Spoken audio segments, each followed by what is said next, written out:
was only 24 hours ago when Jamal Mashburn appeared on this very program. Showed up great. Showed up great. Showed up great and said, among other things, that his former head coach, Rick Pitino, was doing one of the best coaching jobs of his illustrious career. What he actually said was, this was the best job that Pitino has done since Iona and the Greek national team. Ionic. Well, I think Coach Pitino has done a great job with his mystique and also who he is. But at the end of the day, what the core of Rick Pitino is he's a teacher of the game. And I think on the sideline, you really start to see that come through as they've grown as a team throughout the season. So the take made a ton of sense. I mean, the Johnnies had just run off 13 in a row. The Johnnies have been slicing through the Big East schedule. They had climbed all the way up to number 15 in the national rankings. So as of 24 hours ago, that really was one of Rick Pitino's best coaching jobs ever. And then this happened. Final score from Hartford. UConn 72, St. John's 40. 40. That's right, 40. 40. A Rick Pitino coach team scored 40 points in an entire game. Not a half, but in a game. And a big game at that. And no, that has never happened before. Per our guy, Matt Norlander, quote, per CBS Sports Research, SJU's 40 points tonight marked the fewest for a Rick Pitino coach team in a career that spans 5 decades and 1,224 games. Previous low, 43 with Boston University on December 12, 1981 at UCLA. St. John's entered the night ranked 15th. Unbelievable. End of quote. Unbelievable. It actually is unbelievable. And it's not even the most unbelievable part of this unbelievable loss. Not only did they score just 40, they also missed their last 24 field goals of that game. Let me repeat that. St. John's missed 24 shots in a row last night. They were just 2 of 28 from the field for the entire second half. Not 1, not 2, not 3, not 4, not 10, not 15, not 20, not 25, 28. The last time St. John's saw one of their shots go through the hoop was with, wait for it, 17 minutes and 28 seconds still left on the clock. So for the last 17:28 of that game, a Rick Pitino-led St. John's team did not make a single bucket. Like, I don't even know that was possible. I don't even know how that's possible. I mean, fine. Everything you're throwing up is a brick. Fine. I mean, maybe somebody gets to the rack. Maybe somebody gets some backdoor. Maybe there's some layup. Maybe there's some dunk in transition. Anything? One bucket? Now, if you were paying attention to Rick Pitino's X feed yesterday, you might have gotten an indication that his team was not in the best mental place before that game. At Rick Pitino posted, just finished breakfast in Hartford with the team. 13 players and 5 coaches and a special priest, all looking at their phones, no conversing. Next discussion coming with my wonderful group. I mean, even the priest? He couldn't even get the priest to look up from his phone? The clergy are also screen addicted and doom scrolling now? You imagine Rick telling his guys, hey, guys, get your face out of your bleeping phones. Hey. And they'd probably say, like, why? Why, coach? The priest is on Snap right now. Why does he get to it and we don't? I love how he ended that with his wonderful group. Sounds like he already was not so pleased with this wonderful group before they got their wonderful asses handed to them by UConn. But at least Pitino did not back the bus over his wonderful team after that game. It's been that pattern of coaches trashing their teams lately, but credit to a stunned Pitino. He said, this one is actually on me. Probably only happened to me 2 times in my career. Once was my first year at Kentucky when we went into Fog Allen at Kansas. But I was playing with a very much an inferior team and some walk-ons, not with this type of team. So it's all on me. I'm very disappointed in our performance offensively, especially of sharing the ball, moving the ball. So it's all on me. But we'll get ready for Villanova. We're still playing for a league championship. It doesn't matter whether you lose by 1 or 40. The league championship's still at stake.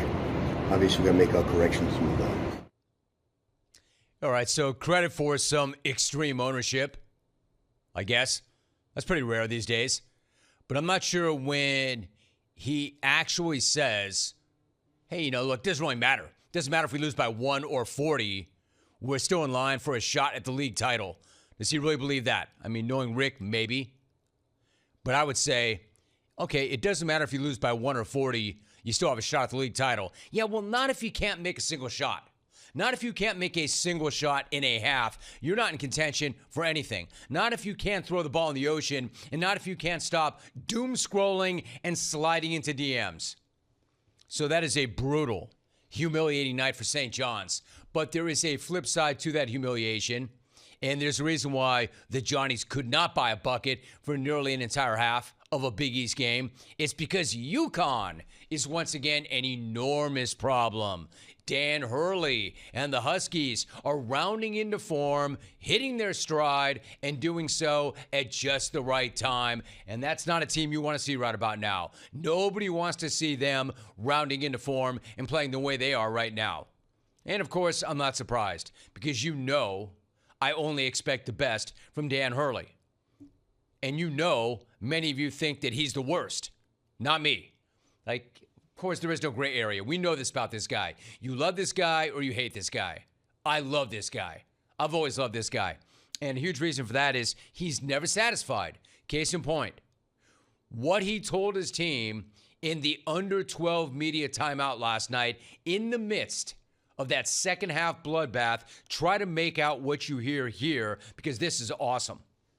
So after how hard we fought, right now we're going to give in on the glad side. That's what we're going to do. We took up not letting each other down. Don't let each other down. Don't regret something we watch on film where you could have dug a ball out.